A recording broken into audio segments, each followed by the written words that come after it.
నమస్తే. లా excellence Telugu current అఫైర్స్కి స్వాగతం. ముందుగా ఇవాళ కొటేషన్ ఏంటో చూద్దామండి.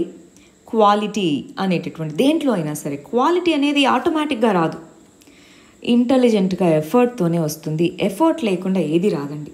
క్వాలిటీ అనేటటువంటిది ఎఫర్ట్ వల్లే వస్తుంది, కంటిన్యూస్ ఎఫర్ట్. సరే, ముందుగా మొన్న ఇచ్చినటువంటి క్వశ్చన్స్కి మనం ఆన్సర్స్ చూసి ఆ తర్వాత ఆర్టికల్స్లోకి వెళ్దాం. ఫస్ట్ వచ్చేటప్పటికి అండమాన్ నికోబార్ ఐలాండ్స్, వీటికి సంబంధించి 2 స్టేట్మెంట్స్ ఇచ్చి వాటిలో ఏది తప్పు స్టేట్మెంటో చెప్పమంటున్నారు. ఎంటైర్ రీజన్ అనేటటువంటిది అండమాన్ నికోబార్ రీజన్ ఎర్త్క్వేక్స్కి వల్నరబుల్ రీజన్. దీంట్లో డెన్స్ ట్రాపికల్ రెయిన్ ఫారెస్ట్ అనేటటువంటివి ఉంటాయి. కోస్టల్ రీజన్స్లో మ్యాంగ్రూవ్ ఫారెస్ట్ అనేటటువంటివి ఉంటాయి. ఈ రెండిట్లో ఏది కరెక్ట్? ఇది కరెక్టే, ఇది కరెక్టే. వీళ్ళు ఇక్కడ అడిగింది ఇన్కరెక్ట్ ఏది అని. సో ఆన్సర్ ఏమవుతుంది? D, none of the above. రెండోది చూడండి, flavivirus group of viruses. మనము నాగాలాండ్కి సంబంధించినటువంటి బ్యాట్ స్టడీస్ అని చదువుకున్నాం.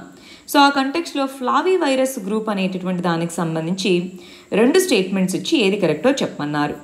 సివియర్ డిసీజ్ని కలగజేస్తుంది, ఎల్లో ఫీవర్, డెంగ్యూ అంటున్నారు. కరెక్టే, కానీ హెచ్ఐవి దానివల్ల వస్తుందా? కాదు. సో ఈ ఒక్కటి లేకుండా ఉంటే ఇదంతా కరెక్టే, మిగిలినవన్నీ కరెక్టే. అదొక్క పదమే నేను కావాలని యాడ్ చేశాను. సో మీరు అది జాగ్రత్తగా చదువుంటే తప్పని చెప్తారు. రెండోది, flavivirus vector borne RNA diseases. Yes, ఇది కరెక్టే. అందువల్ల ఆన్సర్ బి 2 ఓన్లీ అవుతుంది. రైట్. మరి ఆర్టికల్స్లో ఫస్ట్ వచ్చేటప్పటికి ఢిల్లీ రాయిట్స్కి సంబంధించినటువంటి 3 స్టూడెంట్స్ని బెయిల్ మీద రిలీజ్ చేయడం జరిగింది.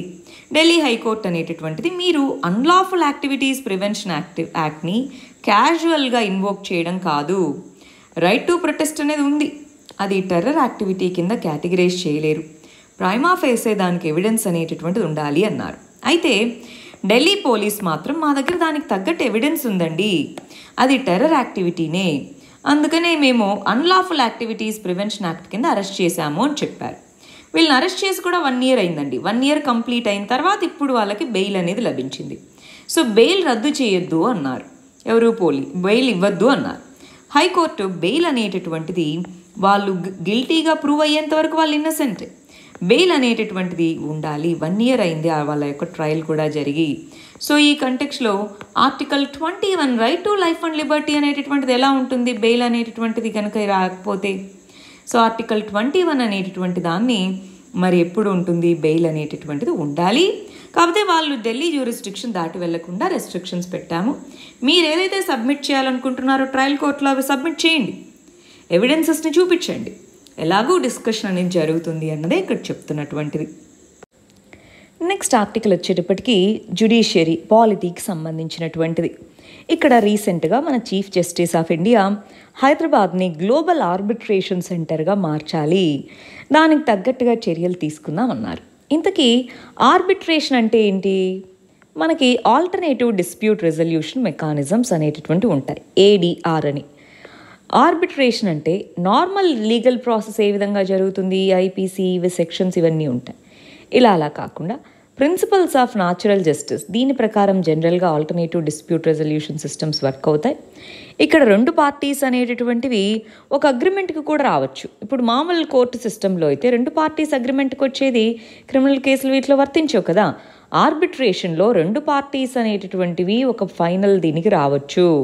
సో ఈ విధంగా ఎస్పెషల్లీ మనకి కమర్షియల్ కేసెస్లో వీటిలో ఆర్బిట్రేషన్ అనేటటువంటిది ఇంపార్టెంట్. ఇండియా అనేటటువంటిది ఇండస్ట్రీస్ వైపుగాను ఎంఎన్సీస్ ఇవన్నీ పెరుగుతూ ఉన్నటువంటి సందర్భంలో కమర్షియల్ యాక్టివిటీ అనేటటువంటిది పెరుగుతుంది. ఎప్పుడైతే కమర్షియల్ యాక్టివిటీ పెరుగుతూ వస్తుందో లిటిగేషన్ కూడా పెరుగుతుంది దానికి తగ్గట్టుగా. ఈ లిటిగేషన్ అనేటటువంటిది పెరిగే కొద్దీ దానికి జనరల్గా ఎంఎన్సీస్ అనేటటువంటివి ఇండియన్ లా కంటే కూడా ఇప్పుడు ఇంటర్నేషనల్ కోర్ట్స్ని వీటిని రీచ్ అవ్వడానికి చూస్తాయి. అలాంటి సందర్భంలో మన ఇండియాలో ఎందుకు international centre for arbitration or international arbitration centres అనేవి ఉండకూడదు? సింగపూర్లో ఉంది.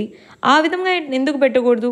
క్వాలిఫైడ్ జడ్జెస్ ఉన్నారు, ఇంటర్నేషనల్గా ఇంకొంతమందిని రిక్రూట్ చేసుకోవాలి, కావాల్సిన ఇన్ఫ్రాస్ట్రక్చర్ కల్పించగలగాలి.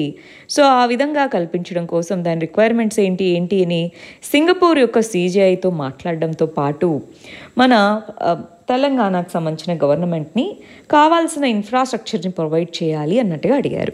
దీనివల్ల ఏమవుతుంది? కమర్షియల్ ఎంఎన్సీస్ కానీ వీటన్నిటికీ కూడా కాస్ట్ ఆఫ్ లిటిగేషన్ తగ్గుతుంది, అంతేనా? ఎప్పుడైతే కాస్ట్ ఆఫ్ లిటిగేషన్ అనేటటువంటి తగ్గుతుందో ఈజ్ ఆఫ్ డూయింగ్ బిజినెస్ అనేటటువంటిది పెరుగుతుంది. ఈజ్ ఆఫ్ డూయింగ్ బిజినెస్ అనేటటువంటిది పెరిగినప్పుడు ఇన్వెస్ట్మెంట్స్ ఇవన్నీ కూడా ఎక్కువ రావడానికి అవకాశాలు ఉంటాయి, రైట్? సో ఆ విధంగా international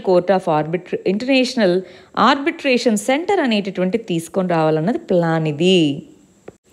next article science and టెక్నాలజీకి సంబంధించింది. AY.1 అనేటటువంటి వేరియంట్ ప్రస్తుతానికి ఇంకా అంత వేరియంట్ ఆఫ్ కన్సర్న్గా ఏమీ లేదు అన్నారు. ఇంతకీ ఇదేంటి? మన డెల్టా వేరియంట్ అంట. B.1.617 ఇది డెల్టా వేరియంట్. ఈ AY.1 అనేటటువంటి దాన్ని డెల్టా ప్లస్ వేరియంట్ అని కూడా మనం పిలుస్తాం అన్నమాట. డెల్టా ప్లస్ వేరియంట్ అంటే డెల్టా ప్లస్ వేరియంట్ అంటున్నా, అంటే దాంట్లో మళ్ళీ వచ్చినటువంటి మ్యూటేషన్ అనమాట. ఇండియాలోనే కాదు, మనకు ఓవరాల్గా 7 దేశాల్లో ఈ వేరియంట్ అనేటటువంటిది కనిపించింది. అంటే కన్వర్జెంట్ ఎవల్యూషన్ అంటాం. ఇక్కడ మాత్రమే మార్పులు చెందట్లేదు, వివిధ ప్రాంతాల్లో అసలు ఇప్పుడు మనకు రాకపోకలన్నీ ఆగిపోయినాయి, పారలల్గా ఎవాల్వ్ అవుతుంది. దాన్నే కన్వర్జెంట్ ఎవల్యూషన్ అని పిలుస్తాం. సో కన్వర్జెంట్ ఎవల్యూషన్ అనేటటువంటిది ఉంది ఈ డెల్టా వేరియంట్స్లో. కన్వర్జెంట్ ఎవల్యూషన్ అని పిలుస్తాం దాన్ని, రైట్? సరే, ఇక్కడ మనకి ఈ డేటా అంతా మరి ఇంటర్నేషనల్గా ఎవరు దీన్ని కలెక్ట్ చేస్తారు? GISAID అంటాం. అదేంటో చూసేద్దామా? Global initiative on sharing avian influenza data అంటాం. సో ఇది మనకి డేటాని షేర్ చేస్తుంది అనమాట. ఇంటర్నేషనల్గా అన్ని దేశాల నుంచి ఇన్ఫర్మేషన్ తీసుకొని దాని నుంచి డేటా షేర్ చేస్తుంది. WHO, గావి అలయన్స్ అని ఇలాగా కొన్ని ఏజెన్సీస్ యొక్క సహాయంతో ఇది డేటా మొత్తాన్ని కొలాబరేట్ చేస్తుంది. ఆ కొలాబరేట్ చేసిన డేటా ఇండియాలో కూడా మనకి జీనోమిక్ సీక్వెన్స్ చేయడానికి 10 ల్యాబ్స్ అనేటటువంటివి డెసిగ్నేట్ చేశారు. అన్నీ కూడా పబ్లిక్ సెక్టార్ ల్యాబ్సే. వాటితో పాటు ఏవైతే ప్రైవేట్ సెక్టార్ ల్యాబ్స్కి కెపాసిటీస్ ఉన్నాయో వాటిని కూడా అలో చేయాలి, జీనోమిక్ డేటాను అనలైజ్ చేసి. ఎందుకంటే మనం ఎంత త్వరగా అయితే జీనోమిక్ డేటా అనలైజ్ చేసి వేరియేషన్స్ ఉన్నాయని ఎప్పుడైతే చెప్పగలమో అప్పుడు మనం త్వరగా మెజర్స్ తీసుకోగలం. సో ఈ విధంగా చేయగలగాలి. ప్రస్తుతానికైతే ఈ వేరియంట్ అనేది డెల్టా ప్లస్ వేరియంట్. ఇన్ఫెక్టివిటీ ఎక్కువ ఉందా లేదా అన్న దగ్గర ఇంకా మన దగ్గర ఎవిడెన్స్ అయితే లేదు. నెక్స్ట్ ఆర్టికల్ గవర్నాన్స్కి సంబంధించినటువంటిది. ట్విట్టర్ అనేటటువంటిది కంప్లయన్స్ ఆఫీసర్ని అపాయింట్ చేయలేదు. ఏంటి ఇంతకీ అది? మనకి IT రూల్స్ 2021 అనేటటువంటి దాన్ని ministry of electronics and information technology తీసుకొని వచ్చింది. దాని ప్రకారం కొన్ని గైడ్లైన్స్ని ఇచ్చింది. కంప్లయన్స్ ఆఫీసర్ని అపాయింట్ చేయాలి అని, కంప్లైంట్స్ తీసుకోవాలి, ఎన్ని రోజుల్లోపు రిజాల్వ్ చేయాలి, ఏ కంటెంట్ని తీసేయడానికి అనుమతించాలి, ప్లాట్ఫామ్స్ ఏ విధంగా పనిచేయాలి, ఇవన్నీ ఇచ్చాయి. ఒకవేళ దీనికి కనుక నాన్ కంప్లయన్స్ అంటే వీటిని పాటించకపోతే ఏమవుతుందని చెప్పింది? సెక్షన్ 79 IT చట్టం కింద సెక్షన్ 79 జనరల్గా సోషల్ మీడియా ఇంటర్మీడియరీస్ లయబుల్ కాదు, వేరే వాళ్ళు థర్డ్ పార్టీ అంటారు, వేరే వాళ్ళు వాళ్ళ ప్లాట్ఫామ్లో పోస్ట్ చేసిన ఇన్ఫర్మేషన్కి వాళ్ళు లయబుల్ కాదు అని చెప్తుంది. అయితే ఇప్పుడు ఈ పర్టికులర్ రూల్స్ అనేటటువంటివి ఇంప్లిమెంట్ చేయనప్పుడు వీటిని సిగ్నిఫికెంట్ సోషల్ మీడియా ఇంటర్మీడియరీస్ అంట. వాటికి అప్లికబుల్ అవుతాయి ఈ రూల్స్. వాటిని ఫాలో అవ్వనప్పుడు ఏమవుతుంది? కంప్లై అవ్వనప్పుడు ఈ సెక్షన్ 79 వాళ్ళకి వర్తించదు. ఇప్పుడు ట్విట్టర్కి అది వర్తించదు. అంటే దాంట్లో ఎవరైనా ఏదైనా ఇన్ఫర్మేషన్ పోస్ట్ చేస్తే దానికి ట్విట్టరే లీగల్గా లయబుల్ అవుతుంది. దానికి ఉన్న సేఫ్ హార్బర్ ప్రొవిజన్ అంటారు దీన్ని. సేఫ్ హార్బర్ ప్రొవిజన్ అనేటటువంటిది పోగొట్టుకోవడం జరిగింది ట్విట్టర్ అనేది ఈ రూల్స్తో కాంప్లై అవ్వకపోవడం వల్ల. నెక్స్ట్ ఆర్టికల్ ఎకానమీకి సంబంధించింది. ఇన్విజిబుల్ ట్యాక్స్ అంటున్నా. ఇన్విజిబుల్ ట్యాక్స్ అంటే దేని గురించి? ఇది రీసెంట్గా CPI కన్స్యూమర్ ప్రైస్ ఇండెక్స్ అనేటటువంటిది రిలీజ్ అవ్వడం జరిగింది. NSO దీన్ని రిలీజ్ చేసింది. దీని ప్రకారం ఇన్ఫ్లేషన్ లెవెల్స్ అన్నవి 6.3% పెరిగాయి. అంటే 6.3% ధరలు పెరిగాయి. దేనివల్ల పెరిగాయి? లాస్ట్ ఇయర్ బేస్ అనేటటువంటి తక్కువగా ఉంది, దాన్ని మనం బేస్ ఎఫెక్ట్ అని అంటాము. Base effect one of the reasons అవుతే, రెండోది ఇంటర్నేషనల్గా క్రూడ్ ఆయిల్ ప్రైసెస్ కమోడిటీ మార్కెట్లో ప్రైసెస్ పెరిగాయి. సో క్రూడ్ ఆయిల్ని మనము ఇంపోర్ట్ చేసుకుంటాం విదేశాల నుంచి. సో ఈ ప్రైసెస్ పెరగడము, క్రూడ్ ఆయిల్ దాని నుంచి వచ్చేటటువంటి పెట్రోల్ కానీ ఇవన్నీ కూడా మనకి ఇంపార్టెంట్ కదా. ఏ యాక్టివిటీకైనా సరే, ఎకనామిక్ యాక్టివిటీ దేనికైనా ఇంపార్టెంట్. సో ఈ రెండిటి వల్ల ఇన్ఫ్లేషన్లో పెరుగుదల కనిపించింది. అయితే ఇది ఏమవుతుంది, ఒకటి ఇప్పుడు రియల్ ఇంట్రెస్ట్ రేట్స్ ఏమవుతాయండి అంటే, ఇప్పుడు ఇన్ఫ్లేషన్ వచ్చినప్పుడు మనీ వాల్యూ తగ్గుతుందా పెరుగుతుందా? తగ్గుతుంది. సో అప్పుడు రియల్ ఇంట్రెస్ట్ రేట్స్ అంటే ఇప్పుడు వడ్డీ, నేను డిపాజిట్ చేసుకున్న మనీకి నాకు బ్యాంక్ 4% వడ్డీతో చెల్లిస్తుందండి. కానీ ఇన్ఫ్లేషనే 6.3% అన్నప్పుడు నేను ఆ మనీని వెనక్కి విత్డ్రా చేసుకున్నాక నాకు ఏం లాభం ఉంటుంది? మనీ వాల్యూ ఓవరాల్గా పడిపోతుంది కదా. ఇన్ఫ్లేషన్ వాల్యూ 6.3% పెరిగింది అంటే ఇది 4 ఉంటే -2.3 కదా రియల్ ఇంట్రెస్ట్ రేట్ అనేది తగ్గినట్టు ఇంకా. సో రియల్ ఇంట్రెస్ట్ రేట్ మీద నెగిటివ్ ఇంపాక్ట్ ఉంటుంది. ప్లస్ ఎవరు ఎక్కువగా ఎఫెక్ట్ అయ్యేది? పువర్ అండ్ మార్జినల్ కమ్యూనిటీసేనా. Poor, marginal and middle class అనేటటువంటిదే ఈ ఇన్ఫ్లేషన్ వల్ల ఎక్కువ ఎఫెక్ట్ అవుతుంది. దీన్ని ఇన్విజిబుల్ ట్యాక్స్ అని ఎందుకన్నాం అర్థమైందా? అంటే అందరి మీదను మనం అందరము కూడా వస్తువులు, సేవల యొక్క ధరలు పెరుగుతాయి కాబట్టి మనం కట్టాల్సిన దానికంటే ఎక్కువ మనీ కడుతున్నాం. దాన్ని అందుకే ఇన్విజిబుల్ ట్యాక్స్ అని మనం చెప్తున్నాము. సో మెడికల్ కాస్ట్ అనేటటువంటివి పెరుగుతూ ఉన్నాయి, ఇన్కమ్ లాసెస్ ఉన్నాయి. చూడండి, ఒకవైపు ఇటు ఇండైరెక్ట్గా ట్యాక్స్ కట్టినట్టు, ఇంకొక వైపు కోవిడ్, దానివల్ల మెడికల్ కాస్ట్ అనేటటువంటి పెరుగుతున్నాయి. కోవిడ్ వచ్చిన వాళ్ళు హాస్పిటల్ ఫీజెస్ అని ఇలాగా మెడికల్ కాస్ట్ అనేటటువంటి ఒకవైపు పెరుగుతున్నాయి. జాబ్ లాసెస్ అనేటటువంటి ఉన్నాయి, లేదా న్యూ జాబ్స్ లేవు, దానివల్ల ఇన్కమ్ లాసెస్ అనేటటువంటి ఉన్నాయి. ఇలాంటి కంటెక్స్లో ఇన్ఫ్లేషన్ పెరుగుదల అన్నటువంటిది ఈ క్లాసెస్ మీద చాలా ఇంపాక్ట్ అయితే చూపిస్తుంది. ఈ కంటెక్స్లో ఆర్బీఐ అనేటటువంటిది ఇన్ఫ్లేషన్ కంట్రోల్ చేయగలగాలి. కానీ ఆర్బీఐకి ఇప్పుడు ఉన్నటువంటి డైలమా ఏంటి? ఇన్ఫ్లేషన్ని మేనేజ్ చేయాలని చెప్పి వడ్డీ రేట్లను పెంచితేనేమో గ్రోత్ పడిపోతుంది. ఆల్రెడీ గ్రోత్ అనేటటువంటిది చాలా తక్కువలో ఉంది. అదే గ్రోత్ని పెంచాలి కదా అని వడ్డీ రేట్లను తగ్గిస్తేనేమో ఇన్ఫ్లేషన్ పెరుగుతుంది. సో అటు ఇన్ఫ్లేషన్కి ఇటు గ్రోత్కి మధ్యలో బ్యాలెన్స్ అనేటటువంటిది ఇంపార్టెంట్. అది ఇక్కడ చేయగలగాలి.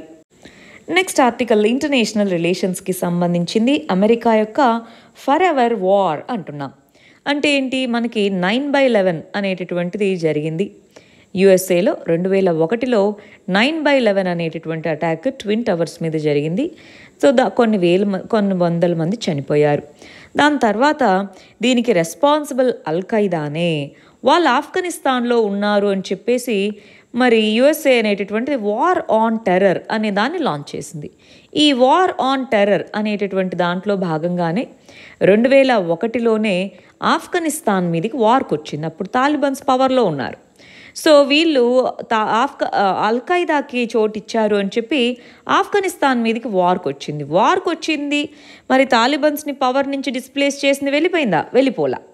మొత్తంగా మేము డెమోక్రసీని సెటప్ చేస్తాం, ఆఫ్ఘనిస్తాన్ యొక్క కాన్స్టిట్యూషన్కి మేము దగ్గరుండి మరీ డెమోక్రటిక్ వ్యవస్థను చేపడతామన్నారు.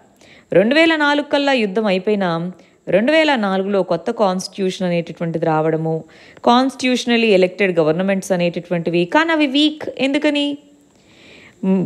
తాలిబాన్స్ డైరెక్ట్లీ పవర్ లేకపోయినా Pashtun areas, north east, north western side వాళ్ళకి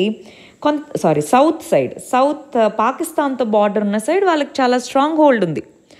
ఒకటి పాకిస్తాన్ని నమ్ముకున్నారు, అది డబల్ గేమ్ ప్లే చేసింది. ఇటు తాలిబాన్స్కి సపోర్ట్ చేస్తూ ఇటు పాకిస్తాన్కి సపోర్ట్ చేయడం. ప్లస్ హిస్టారికల్గాను ఆఫ్ఘనిస్తాన్ అనేటటువంటి దాని మీదకి ఇన్వేట్ చేసిన ఏ ఎంపైర్ కూడా ఇప్పటివరకు సక్సీడ్ అవ్వలేదు. అందుకే దాన్ని గ్రేవ్ యార్డ్ ఆఫ్ ఎంపైర్స్ అని అంటారు. Graveyard of empires. UK అప్పట్లో ఇండియాలో ఉన్నప్పుడు బ్రిటన్ ట్రై చేసింది, కుదరలేదు. ఆ తర్వాత రష్యా, యుఎస్ఎస్ఆర్ అనేవాళ్ళు, కుదరలేదు. ఇప్పుడు యుఎస్ఏ కూడా అలానే వెనక్కి వెళ్ళిపోతూ ఉంది.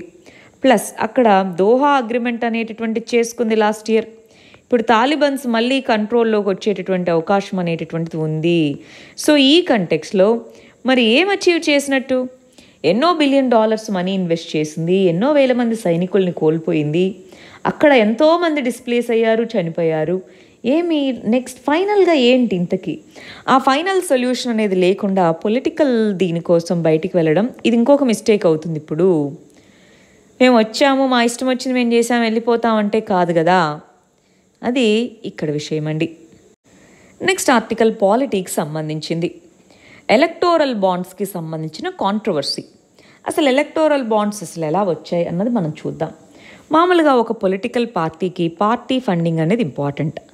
ఏ ఆర్గనైజేషన్కైనా ఫండ్ అనేది ఇంపార్టెంట్. అది పొలిటికల్ పార్టీ కావచ్చు, దేనికైనా కావచ్చు. కానీ పార్టీ ఫండింగ్ అన్నది మిగిలిన వాటితో పోలిస్తే ఎందుకు డిఫరెంట్ అంటే, పొలిటికల్ పార్టీస్కి సంబంధించిన వ్యక్తులే పవర్లోకి వస్తారు.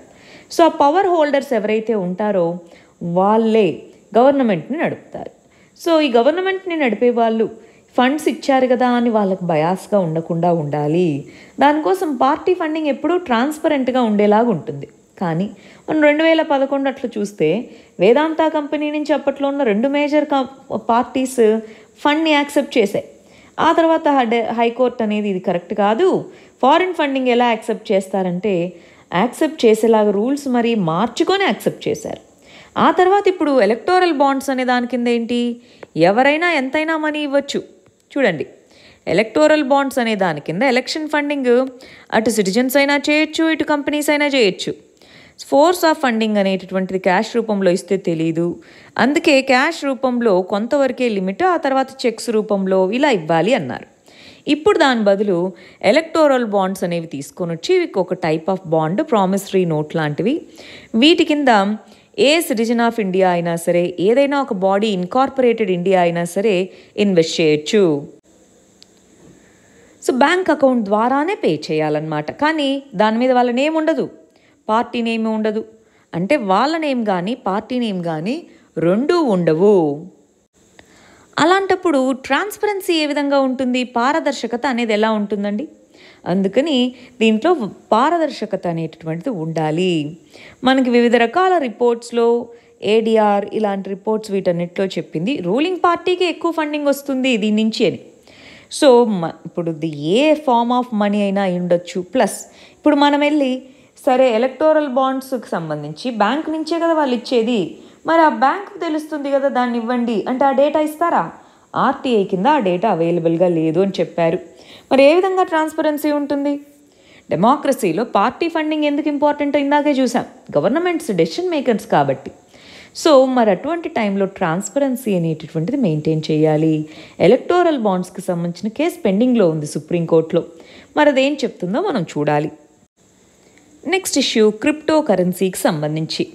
రీసెంట్గా మనకి ఎల్ సాల్వడార్ అనేటటువంటి సెంట్రల్ అమెరికన్ కంట్రీ అనేటటువంటిది క్రిప్టో కరెన్సీని వాళ్ళ యొక్క లీగల్ టెండర్, గమనించండి పదం, లీగల్ టెండర్ అంటే అఫీషియల్ కరెన్సీ అని, లీగల్ టెండర్గా యాక్సెప్ట్ చేసుకుంది. మామూలుగా వాళ్ళు డాలరైజేషన్ ఆఫ్ ఎకానమీ చేసుకున్నారు. డాలరైజేషన్ ఆఫ్ ఎకానమీ అంటే ఏంటి, వాళ్ళ యొక్క కరెన్సీని యుఎస్ డాలర్గా వాడుకోవడం మొదలుపెట్టారు. కానీ యుఎస్ ఫెడరల్ బ్యాంక్ చేంజెస్ చేసినప్పుడల్లా దాంట్లో మార్పులు వస్తున్నాయి. దాంతో వాళ్ళు ఏమన్నారంటే ప్రతిసారి యుఎస్ఏ మీద డిపెండ్ అవ్వాల్సి వస్తుంది, అలా కాకుండా ఈ విధమైనటువంటి క్రిప్టో కరెన్సీ ఉంటే అది డీసెంట్రలైజ్డ్, ఇది బెటర్గా ఉంటుంది అని చెప్పేసి ఈ విధమైనటువంటి వ్యవస్థకు మూవ్ అయింది. మరి ఇటువంటి కంటెక్స్ట్లో ఇండియాలో క్రిప్టో కరెన్సీకి సంబంధించినటువంటి ఈ వ్యవస్థ ఏ విధంగా ఉంది, క్రిప్టో కరెన్సీ అనేటటువంటిది ఏ విధంగా నడుస్తుంది? మనకి ఫినాన్షియల్ సర్వీసెస్ వీటికి సంబంధించి 2018లో ఆర్బీఐ ఇచ్చినటువంటి గైడ్లైన్స్ ప్రకారం క్రిప్టో కరెన్సీస్లో ట్రేడ్ అనేటటువంటి చేయకూడదు అని ఇచ్చారు. ఆ తర్వాత కోర్టు యొక్క డైరెక్షన్స్ని బట్టి ఓకే అన్నారు. బట్ ఒక బిల్ అనేటటువంటిది రీసెంట్గా తీసుకొని వచ్చారు. దాని పేరే official digital currency bill 2021. Pass అవ్వలేదు, ఇంకా బిల్లు రూపంలోనే ఉంది. ఈ అఫీషియల్ డిజిటల్ కరెన్సీ బిల్ అని చెప్తాం. ఈ అఫీషియల్ డిజిటల్ కరెన్సీ బిల్ 2021 అనేటటువంటిది ప్రైవేట్ క్రిప్టో కరెన్సీస్, ఇప్పుడు బిట్ కాయిన్ కానీ వీటన్నిటిని ప్రైవేట్ క్రిప్టో కరెన్సీస్ని పక్కన పెట్టేసి ఓన్లీ అఫీషియల్ క్రిప్టో కరెన్సీనే యాక్సెప్ట్ చేయాలి అంటున్నారు. కానీ మనం వివిధ రకాల దేశాలు చూస్తే స్లోగా ప్రైవేట్ క్రిప్టో కరెన్సీకి యాక్సెప్టెన్స్ పెరుగుతుంది. కానీ మనం అదర్ సైడ్ కూడా ఆలోచించి చూస్తే అండి, వాటి యొక్క వాల్యూ అనేది హైలీ వోలటైల్. క్రిప్టో కరెన్సీ యొక్క వాల్యూ హైలీ వోలటైల్, ఎప్పుడు మారుతుందో తెలీదు. అందువల్ల కొన్ని కంపెనీస్ మళ్ళీ వెనక్కి వచ్చేస్తున్నాయి దాని వాడకం నుంచి. సో ఈ సందర్భంలో ఇండియా అనేటటువంటిది ఓన్ డిజిటల్ కరెన్సీని, వర్చువల్ కరెన్సీని తీసుకొని రావడం ఓకే. చైనా, యూకే ఇవన్నీ ప్రయత్నిస్తున్నాయి. చైనా ఆల్రెడీ డిజిటల్ యువాన్ అనేటటువంటిది, యూకే డిజిటల్ స్టర్లింగ్ అనేది ప్రపోజ్ చేశారు, బాగుంది. కానీ ప్రైవేట్ క్రిప్టో కరెన్సీస్కి సంబంధించిన పాలసీలో క్లారిటీ ఉండాలి. ఏంటి కోర్టు చెప్పింది కదా అని యాక్సెప్ట్ చేయడం కాదు, దానికి సంబంధించినటువంటి రెగ్యులేషన్ కంటూ కొన్ని గైడ్లైన్స్ అనేటటువంటి ఉండేలాగా పెట్టుకోవాలి. అది ఇక్కడ మనం నేర్చుకోవాల్సిన విషయం. నెక్స్ట్ ఇష్యూ, యుఏఈ యొక్క ట్రూప్స్ అనేటటువంటివి ఎంఎన్ యొక్క బేస్, ఎంఎన్లో ఒక బేస్ అనేటటువంటివి బిల్డ్ చేసుకుంటున్నాయి, అక్కడ ఉన్నాయన్నారు. అదేంటో మనం ఇప్పుడు చూద్దాం. సరే, ఇక్కడ ఇంతకి విషయం ఏంటి?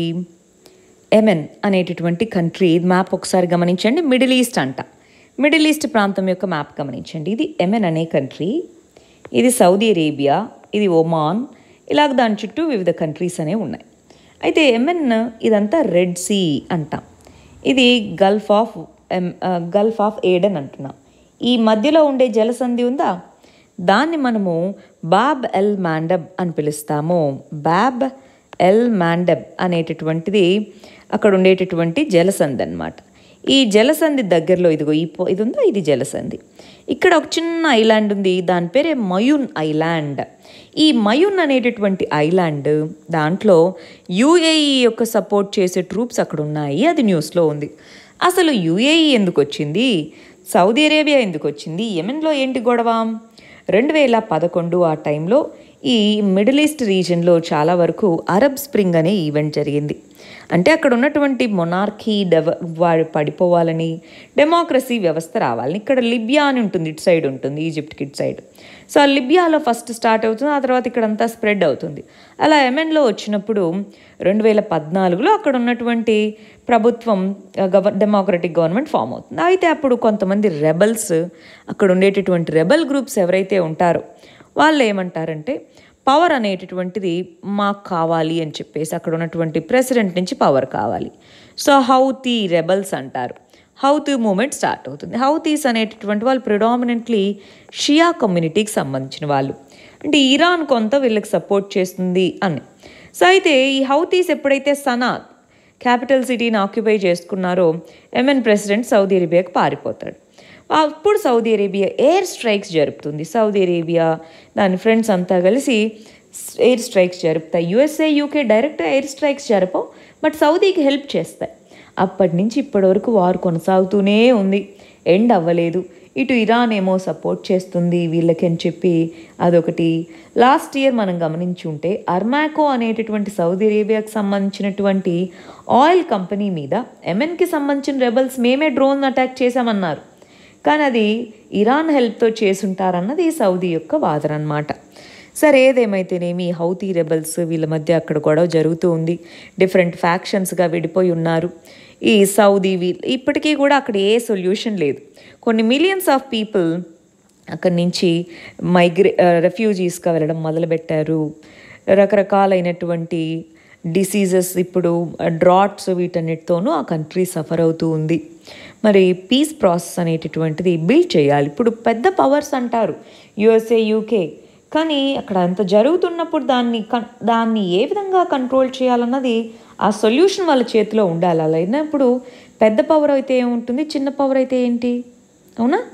రీజనల్ కంట్రీస్ అయినా రెస్పాన్సిబుల్గా ఉండాలి. మన ఫైనల్ ఆర్టికల్ ఎకానమీకి సంబంధించింది.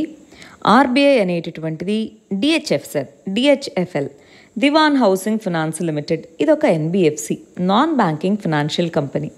నాన్ బ్యాంకింగ్ ఫైనాన్షియల్ కంపెనీస్ జనరల్గా 2 టైప్స్. ఒకటి deposit taking NBFCs, 2 non deposit taking NBFCs అంట. మరి నాన్ డిపాజిట్ టేకింగ్ అంటే కస్టమర్స్ దగ్గర నుంచి ఏం డిపాజిట్ తెచ్చుకోవు, బ్యాంకుల దగ్గర నుంచో వివిధ రకాల ఫైనాన్షియల్ ఇన్స్టిట్యూషన్స్ నుంచో మనీ తెచ్చుకొని వాటిని ఇన్వెస్ట్ చేస్తాయి ఎన్బిఎఫ్సిస్. అదే డిపాజిట్ టేకింగ్ అంటే కస్టమర్స్ నుంచి డిపాజిట్స్ తీసుకుంటాయి. ఇంతకుముందు డిహెచ్ఎఫ్ఎల్ అనేటటువంటి దానికి డిపాజిట్స్ని తీసుకునేటటువంటి పవర్ అనేటటువంటి ఉండేది. దాన్ని ఇప్పుడు ఆర్బీఐ రివోక్ చేసింది, అంటే అది ఇప్పుడు నాన్ డిపాజిట్ టేకింగ్ అయింది. అసలు ఎందుకు అయింది, ఏం జరిగింది ఇంతకీ? దివాన్ హౌసింగ్ ఫైనాన్స్ లిమిటెడ్ అంట. సో దీనికి సంబంధించి అది దివాలా తీయడం జరిగింది. దానికోసం IBC, insolvency and bankruptcy code అనేటటువంటి దాని కింద ఎన్సిఎల్టీ అంటే నేషనల్ కంపెనీ లా ట్రిబ్యునల్ అంట, దీనికి వెళ్ళింది. అయితే దీనికి లోన్స్ ఇచ్చిన వాళ్ళందరూ కలిసి రెజల్యూషన్ ప్లాన్ అదంతా ప్లాన్ చేస్తే లాస్ట్కి పరిమల్ గ్రూప్ అనే ఒక కంపెనీ మేము కొనుక్కుంటాము ఆ దివాన్ హౌసింగ్ ఫైనాన్స్ లిమిటెడ్ని అంది. సరే అన్నారు. కానీ అది కొనుక్కున్నాక అది పే చేసే మనీ అనేటటువంటిది ఓన్లీ ఈ క్రెడిటార్స్ అంటే డబ్బులు ఇచ్చిన వాళ్ళు ఎంతైతే ఉంటారో వాళ్ళు ఇచ్చిన దాంట్లో కొంత పర్సంటేజ్ మాత్రమే తిరిగి వాళ్ళకు వస్తుంది. అంటే 65% హెయిర్ కట్ అంటున్నారు. అంటే కంప్లీట్ అమౌంట్ అనేటటువంటిది వాళ్ళకి రాలేదు. హెయిర్ కట్ అంటే ఏంటి? ఇలాగ రెజల్యూషన్ అయినప్పుడు వాళ్ళకి ఎంత వస్తే అంత తీసుకోవడమే, ఇంకా మాకు మొత్తం కావాలి వడ్డీ కావాలంటే కాదు. సో హెయిర్ కట్ అనేటటువంటిది అయింది. Plus non convertible debentures NCD అంటే డిబెంచర్స్ అంటే ఏంటి? ఒక కైండ్ ఆఫ్ బాండ్ అన్నమాట. నాన్ కన్వర్టబుల్ డిబెంచర్స్ అంటే కొన్ని కంపెనీస్ అనేటటువంటివి వాళ్ళ యొక్క ఫైనాన్షియల్ నీడ్స్ కోసం బాండ్స్ లాంటి ఇన్స్ట్రుమెంట్స్ని రిలీజ్ చేస్తాయి. వాటిని షేర్స్గా కన్వర్ట్ చేసుకోగలిగితే కన్వర్టబుల్ డిబెంచర్స్ అని, షేర్స్గా కన్వర్ట్ చేసుకోలేకపోతే నాన్ కన్వర్టబుల్ డిబెంచర్స్ అని పిలుస్తాం. సో ఇక్కడ నాన్ కన్వర్టబుల్ డిబెంచర్స్ని ఈ డిహెచ్ఎఫ్ఎల్ అనేటటువంటిది రిలీజ్ చేసింది. ఇప్పుడు వాళ్ళకైతే అసలు మనీ 1% వస్తుంది. ఎందుకంటే ముందు ఈ ఫినాన్షియల్ క్రెడిటార్స్కే మనీ వెళ్తుంది. ఇంపార్టెంట్ అండి. సో ఒకవేళ ఇట్లా బ్యాంక్రప్ట్ అవుతే ఎవరికి ఫస్ట్ మనీ వెళ్తుంది అంటే ఫినాన్షియల్ క్రెడిటార్స్కి వెళ్తుంది. ఆ తర్వాతే బాండ్ హోల్డర్స్. ఒకవేళ ఆపరేషనల్ క్రెడిటార్స్ అంటారు. అంటే వాళ్ళకి ఏదైనా ఆల్రెడీ సర్వీసెస్ ప్రొవైడ్ చేసో రా మెటీరియల్స్ ఇలాంటి సప్లై చేసో ఉన్నటువంటిది ఏదైనా కంపెనీ ఉందనుకోండి, వాటికి ఫస్ట్ ఆ కంపెనీని అమ్మగా వచ్చే డబ్బులు ఫస్ట్ వాళ్ళకి వెళ్తుంది, మిగిలింది ఫినాన్షియల్ క్రెడిటార్స్. ఆ తర్వాత లాస్ట్ ఈ నాన్ కన్వర్టబుల్ డిబెంచర్స్ ఉన్న వాళ్ళకి వెళ్తుంది. ఈ విధంగా వెళ్ళడం జరిగిందని చెప్తున్నారు. ఇంకొకటి ఏంటి అంటే ఈ దివాన్ హౌసింగ్ ఫైనాన్స్ లిమిటెడ్ అనేటటువంటిది ఈ ఐబీసీ కింద ఫస్ట్ రిజాల్వ్ అయినటువంటి ఫినాన్షియల్ ఇన్స్టిట్యూషన్. అదర్ కంపెనీస్ ఉన్నాయి, కానీ ఫినాన్షియల్ ఇన్స్టిట్యూషన్స్లో ఫినాన్షియల్ సర్వీసెస్ని ప్రొవైడ్ చేసే ఇన్స్టిట్యూషన్స్లో ఇదే ఫస్ట్ కంపెనీ అని మనం చెప్పచ్చు. ఇవి వాటికి సంబంధించిన ఆర్టికల్స్ అండి. ఈ వీడియో లేట్గా అప్లోడ్ చేయడం వల్ల క్వశ్చన్స్ కానీ ఏమీ యాడ్ చేయట్లేదు, ఒకసారి చూసుకోవాలి. All the very best. Thank you very much.